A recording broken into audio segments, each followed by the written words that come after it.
straight up to H3. King's Palace. He's tower rushing and fast teching. This man is a beast. He is. And King's Palace is a town center as well, so he's really going to be booming quite hard here as he goes up to the Castle Age. Meanwhile, I'm actually adding a couple of stables in because I want to get aggressive onto Stefan. And I think Colin was thinking the same. We kind of worked together in the south there later on to try and double team the green player a little bit. Yeah, I like how it looks like you're setting up some early pressure, but then sort of behind that, since you're gathering stone, you're probably going to be building a town center. Yeah, I think in a game like this, in team games, you can't really afford to fall behind in the economy. So getting up an early town center like we see Tristan doing there, as we see Stefan has another town center here, it pays to be greedy sometimes. And since it's been quite a passive game so far, we will see how everyone's economy develops, but I see you going, at the Burgrave Palace. I was very excited to see that. It's got the 400% bonus production speed on it now, which, A, lets you build units very quickly, but it also works on these researches. So you can build a spearman in like 3 seconds, I think, but then you can also get a technology instead of having to wait for, like 60 seconds. You can get it done in more like 15. So the early knights coming over. I'm also killing the wolf for 25 gold. Nice. Ka-ching. Cha-ching. And I just want to poke and prod a little bit. I'm not here to end the game early, but I'm getting the charge off. Get the villager kill. Oh yeah. Double charge. And I can get another one too. And this just keeps Stefan on his toes. On the other side, a bit more raiding on your side too, but you've got some spearmen there to defend, as well as a couple archers. Very nice. I went pretty ham on the defense. I have a double barracks cranking out spearmen to deal with these knights. Oh, is that a demo ship? It exploded as the dock died. Wow. That was some dramatic That was timing, awesome, and he killed the and- villager and the scout there. But I think that was still a really nice trade for Colin, right? Because killing that dock means all of these fishing ships can't drop off their resources anymore, so they're basically useless. Absolutely. We see Colin coming in with some knights as well.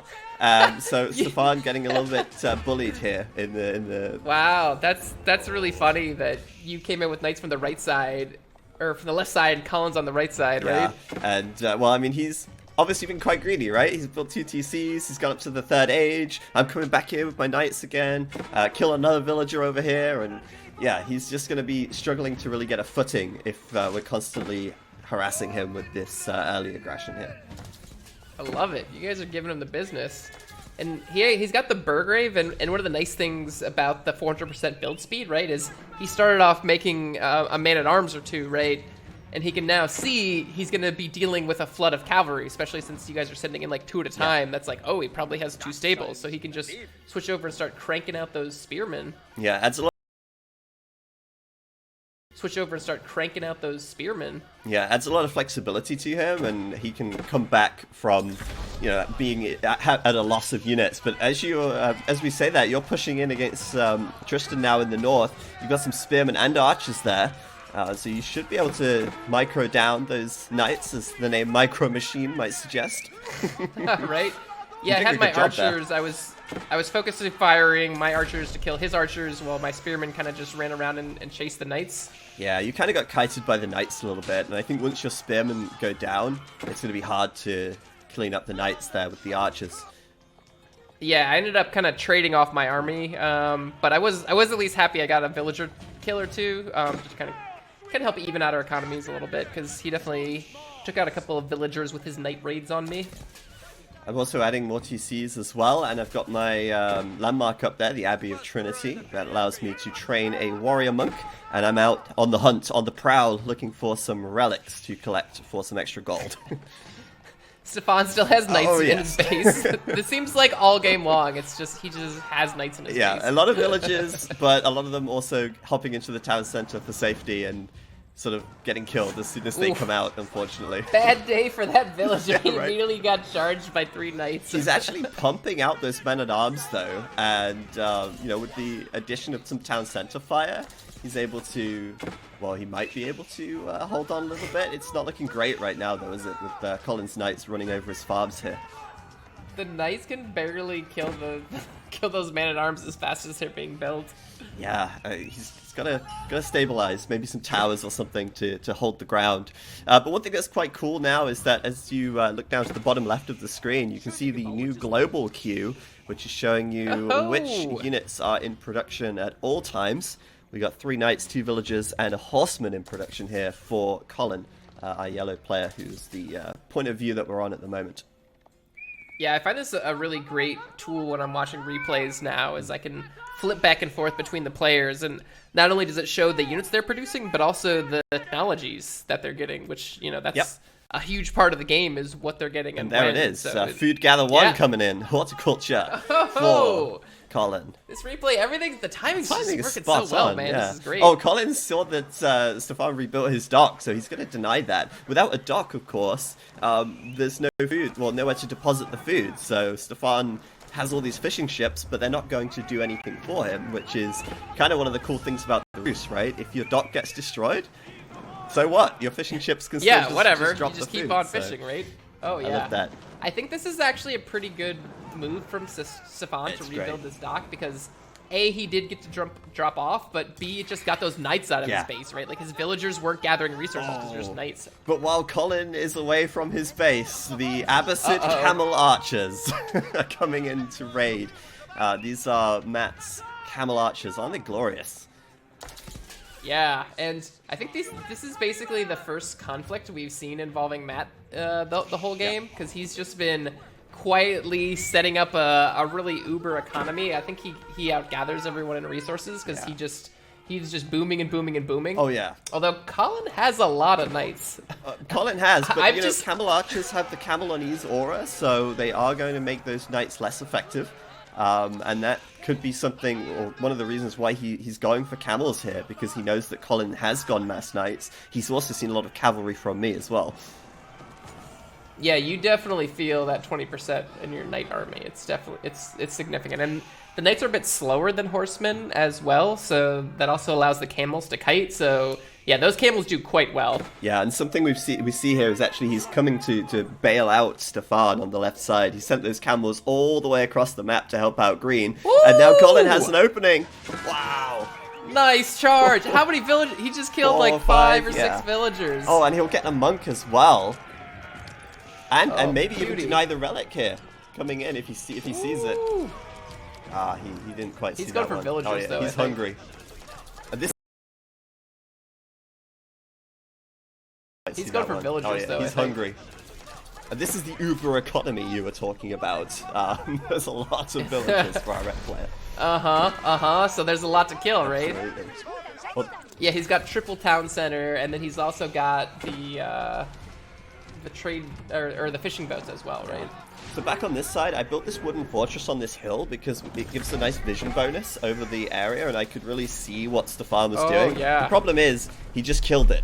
And the reason he was able to do that is because... Kind of a bummer. Yeah, because the red player sent a bunch of his camels over to me and pushed me back to my base a little bit there. And those camels, you can see they really cleaned up a bunch of those knights. They're so good. It seems like a good trade for Colin. He killed a lot of villagers with attack. Yeah, and he's got his own second town center up at home. He's got a lot of farms down as well, so he's already starting to make that farm transition. It's nice as the English that you get the extra gather rate. It really helps the transition into farms. But it looks like you're starting to build up a large, massive infantry here. You've got double blacksmith down, so you're getting twice the techs. Double techs. Yeah, I really like doing that as Delhi, just because your research times are a bit slower, so it really allows you to fully capitalize on getting all of those techs for free. Yeah, absolutely, and of course, like, you want to get those upgrades, right? They're going to give you the edge in all of these battles. I love what Matt's done here with the towers. It looks like overkill, 4 towers, right? But those villagers are in the middle of nowhere. They need protection if a bunch of knights come along.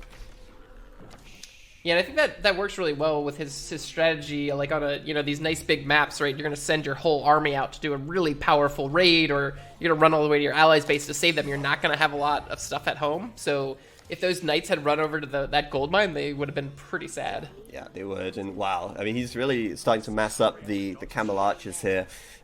Looks like he's sending them over for... well, either to support Stefan or to continue to raid against Colin here. He's found a gold mine. Good reaction, though. Yeah, it looks like he was didn't quite have enough tower space there, which is something I try to do, but I'm not perfect at, is have an equal number of towers to the number of units you have. So have like 10 guys there, you want 2 towers kind of Yeah, thing. you always have a safe spot for them to garrison. And Colin here, he's a little bit outnumbered actually, and these camel archers are really quite expensive. So that's a really powerful army right there. Yeah, that's a big art. Like Yeah. his boom is really paying off here now because Yeah. each one of those is as expensive as a knight, right? So that's Absolutely. like 20 knights worth of army basically. That said, I mean, he can't really get too close. He's getting picked off by the town center, and the English have the network of castles buff, which makes them attack faster. So he's able to defend quite nicely with that. And it looks like I'm getting ready to start pushing a bit more on Stefan You here. have a very beautiful army there. I loved it. I was just booming for so long this game, just like chilling out. Like I know I'd hurt Stefan's economy, so I could focus on building up, get to the Imperial Age, get all my upgrades in, and then start running over and causing havoc on these farms. Yeah, I think you reached Imperial Age before anyone else, maybe. Like, I know I'm certainly not in Imperial Age yet. Yeah, it was. And it looks like there you Stefan's go. still... He's trying to recover, because he's been getting Oh, bruised. but and he he's used definitely the not Imperial emergency yet. repairs on that tower, so I couldn't kill it. And he's got a Oh, spring ult on there clutch. as well, so it keeps picking off my units every time I run in. I'm just trying to kite him away because I know I've got the move speed advantage, and then I'm bringing over a Mangonel as well to try and set up. And you see that spring ult? It's devastating. Yeah, those things hurt. They're quite powerful. It's a really great defensive tool, especially when you know there's going to be cavalry in your base all game long. Yeah, So here I've gotten the compound of the defender for Delhi, so that allows me to use my infantry to build some stone walls. Unfortunately, I did not have enough time to complete that top section of the stone wall, so Tristan has been able to kind of walk around the stone wall, walk in there. But Stompy's here, watch out! Oh, and you've got a bigger army back home as well. Look at this, he's chasing. Is he overcommitting here? I'm not sure. Yeah, I was sort of trying to draw him into me while I waited for more elephants to get produced, because I knew that once I got 2 more elephants, I'd really be able to crush his army. Yeah. I like that you tried to wall that off as well, because on the other side, I've also walled Tristan in, and maybe, maybe we could have done a bit of a pincer move and tried to push at the same time to trap him up in that north side. It's a lot more confined Yeah. over there. Yeah, he's so far away in that corner, right? His allies would not have been able to help him in time. I was kind of trying to hope to like push him into the corner and then focus on attacking other people. You'll see how well that went later on in the game. Though. Okay, we'll keep an eye out for that. I actually lost a few units there to Stefan. I made this Mangonel. I was hoping that I'd be able to, hit some big shots onto his infantry, but he kept using the wide formations, so he was quite good at dodging a lot of the damage, and yeah, waiting to mass up some more units again before trying to go in. I like the defense Collins got here against these camels, because having a couple horsemen in front is nice. They have a ton of hit points, so they can take a bunch of shots, and they also do double damage to camels. And then he's got archers in the back doing damage. He's got the Springle Tower, and he's getting the network of castles, so all his units are attacking faster. Yeah, and he's got the reinforcement advantage as well, so he can bring over more knights, and although the knights do get the camel on ease debuff, they're still great at tanking, and that allows his longbows to keep doing the damage. Yeah, it's just a solid. Knight is just a solid unit, right? It does good damage. It has a lot of health. Like having a couple knights is usually pretty good. Oh, I can hear the roar of the elephants though, as well, you're just going to throw up a gate right there. Of course, the Delhi can build the defenses with their infantry, which is great, and you can make yourself a nice gate in your wall and send those elephants through to unleash all manner of terrible things onto Tristan yes. in the north here. The last battle you saw, I only had 2 elephants, so I was kind of retreating. I was a little bit timid, but now I've got 5 elephants on the time to battlefield, go. so I'm ready to go. Oh, but he's and got I a red found palace. something terrible. Oh no, that is such a horrible landmark for you to play against here. It's great for Tristan, of course, but this landmark. Look, and he garrisons. Look, he garrisons a full 15 Oh, no. villagers, and then it just machine guns my elephants, That's right? brutal. 1 dead, 2 dead, 3 dead. That is a very strong landmark in the right situations. Unlike the other keeps, the Red Palace, they fire Arbaletiers, and they do a lot more damage than a regular arrow, which is actually perfect for killing elephants. So that was a pretty tough battle for you to take there. It's generally so much damage, it's wasted, because most units, you know, they only have a couple hundred hit points, but the elephant has 1,000, so it's awesome. It couldn't be more perfect. Yeah. Well, I'm rolling forward with some cannons now. I'm like, you know what? It's time to bring the big guns. I can't kill his base. There's a lot of dead buildings here. What have you been doing to Stefan? I mean, I couldn't kill his base with the mangonels, so I bought the cannons. Yeah. Welcome to the gun show. Oh, you got guns, you got horse archers, we got Streltsy as well. Yeah. I was trying to bait him in, actually. I set up my mangonels in the back, knowing that he'd probably want to try and go for the cannons. Oh, there it goes. And I'm trying to split, but I didn't do a great job of protecting my siege here.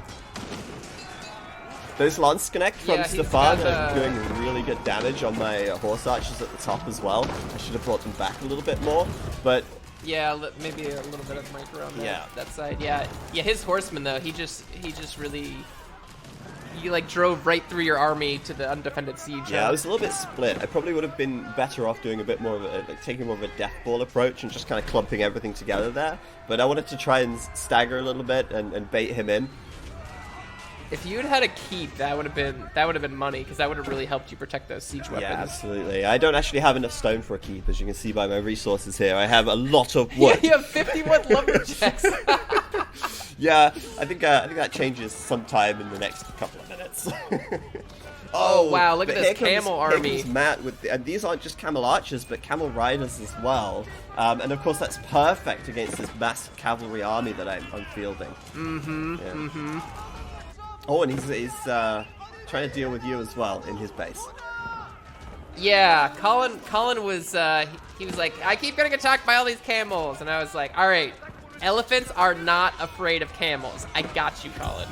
Elephants never forget how to be. Unfortunately, I sent only 2 elephants and no other units for some reason. I need a bit more than 2. So I kind of needed a more fuller army, which later on I get, but yeah, right now it's a little bit. I was still able to bait Matt all the way back, and I do have a keep back here as well. So with that and my reinforcing Streltsy, I'm actually able to clean this up quite nicely. And those Streltsy are awesome, man. Yeah, they're really good against camels, right? They don't get any debuffs, and they just hit really hard. Oh yeah, I need the knights to tank in front, but the Streltsy are so good at cleaning it up.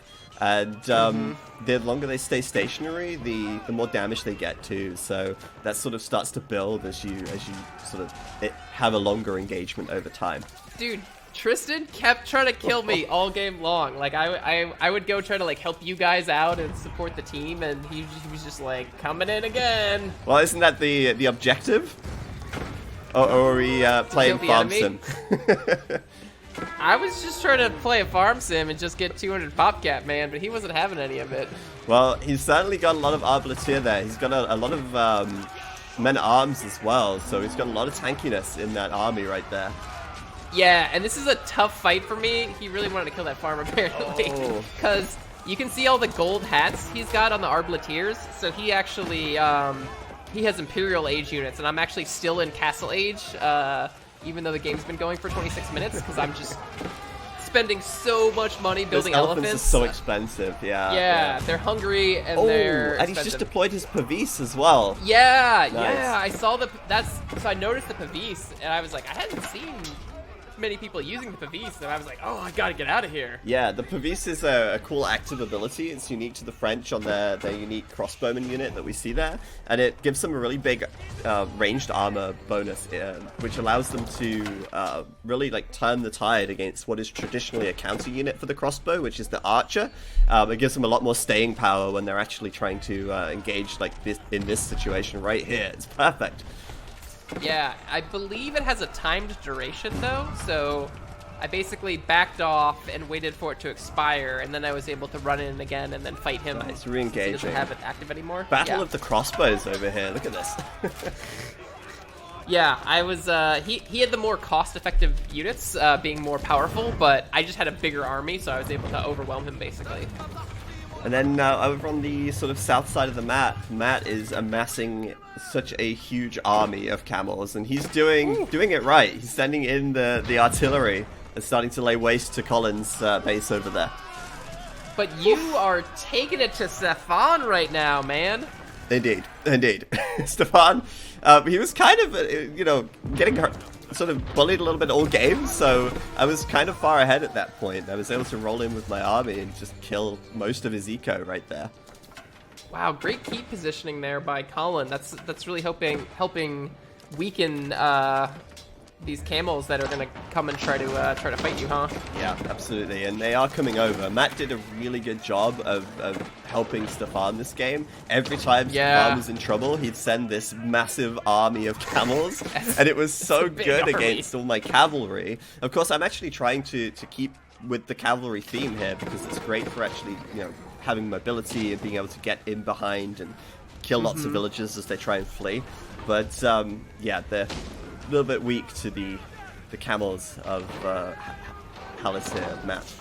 And as a Roost player, I imagine you have the hit point bonus on all your cavalry units as well. Yeah, right? we got the works. At this point, we're fully upgraded, but it's not enough against the camels. It's not enough. Yeah, one of the nice changes we made with the torches is we actually gave the bonus torch damage to the camels as well, the camel riders. So they're just as effective as knights are at taking out siege weapons. So they have a lot more utility than they used to. Yeah. And back up in the north then, we do have a nice keep placement from you there, but it looks like Tristan is able to slide past with a bunch of horsemen. And these are going to be pretty annoying, I imagine. Oh yes, all game long I have knights and horsemen in my base, basically. It is definitely annoying. But I have produced a pretty good-sized army of spearmen and hand cannons, which is like the best thing you could have to counter horsemen. Yeah, that's great. And wow, look at that. I mean, those camels are really saving the day. But it looks like at the moment, those horsemen are actually getting cleaned up quite nicely. As you say, those hand cannons tearing them down. And maybe you take the fight to Tristan again after you've cleaned them up. Yeah, in fact, I got raided so many times that I actually threw down a couple more town centers, because sometimes having 2 town centers is enough. So I think I ended up with like 4 or 5, and I was just like, crank out those villagers. Yeah, and I can see why you needed to crank those villagers out. That's a lot of dead villagers on the gold mine there. Ouch. Yeah, the observer is just staring at this happening, but I can assure you, when I was playing, it wasn't happening on your screen. I was way busy dealing with the horsemen killing everything in my base and did not even notice that. But at one point I was like, hey, didn't I have villagers here? Like, I had forgotten about them. They were all dead. I love this fight right here. I love this. This is a great fight. It. I love that I was able to keep reinforcing, and my Streltsy were able to just keep engaging this whole time. Just enough trickle of knights coming in, I think, to be able to frontline that. Oh, and Tristan, I built this huge wall across the top side, and Tristan's trying to burn it down with villagers. But of course, as the Rus, I get extra powerful palisades, and I saw it coming. So I was able to put down a couple of keeps and stop his advance through the wall here. So definitely didn't catch me out. And then actually, it made me realize... Has he attacked you? Does he ever attack you in this game? This is an attack, right? This is provocation right here. You don't know what I've been through, okay? Well, he sort of reminded me that he existed to the north, and I was like, you know what? I might do something about that. No, right? You guys had a non-aggression pact. You were the United States and Canada. Basically. Yeah, exactly. I mean, I'm waging a war in the south. I don't want to deal with my northern border. Yeah, I'm dealing with that. that's just my whole life is dealing with this. He's actually got most of his army on right outside of your base here, so this would actually be a great time for me to attack him. Yeah, that would have been awesome, and I'm feeling pretty good at this point because you can see I've got a 200 population, nice. I've got 6,000 food, so I've got a ton in the bank. And I have a bunch of elephants with hand cannons behind them. That's strong. I'm like, oh, yes. I'm surprised he's not using his cannons to target your elephants a bit there, actually. But the Arbaletier are packing a punch and dealing with them quite nicely, too. Yeah, I think he got kind of scared off because in a previous fight I had sent my elephants to fight his cannons. so he just had to run the cannons in circles the whole fight, basically.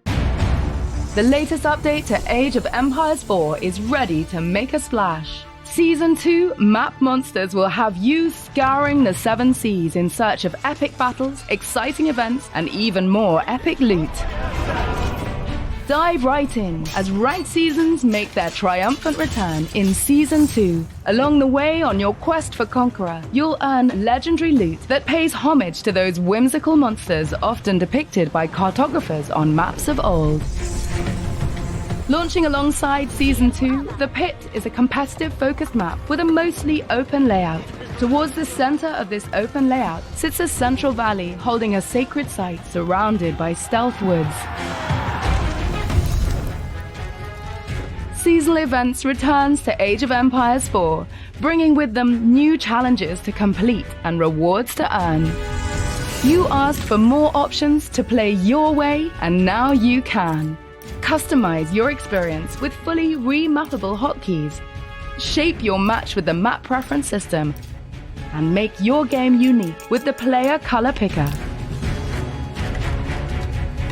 Plus, with all campaign missions unlocked from the start, you'll be able to pick and choose your path through history. Get a bird's eye view from atop the crow's nest with the new optional camera setting. The Season 2 update includes some early game economic tuning, as well as improvements that allow the AI to produce and manage scouts more efficiently, as well as a number of general balance and quality of life changes.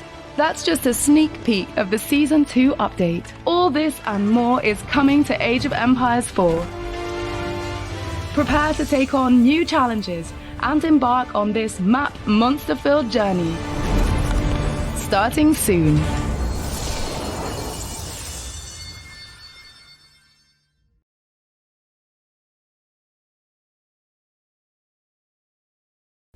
Hello everyone and welcome. My name is Zach Robinson. I'm a balance designer here at Relic Entertainment, and joining me today is Eric Roble. I am the lead of the balance team, and we've got a very exciting match for you today with an internal team brawl. Oh, I would call it a brawl, absolutely. It's actually a 3 versus 3 match here, and we're all spread out across the map, alternating between enemy and ally.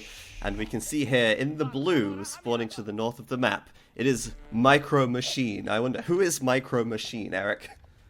I don't know, but that is a very clever name, and that must be a very handsome player who's playing the blue pieces. One would say that about themselves, I'm sure. One would say that about themselves, I'm sure. Oh, and look, it's me. I am the purple player, Zero Empires. And I believe you're playing as the Deli in this one, and I will be playing as the Roos, just building a lumber camp there up on my wood line.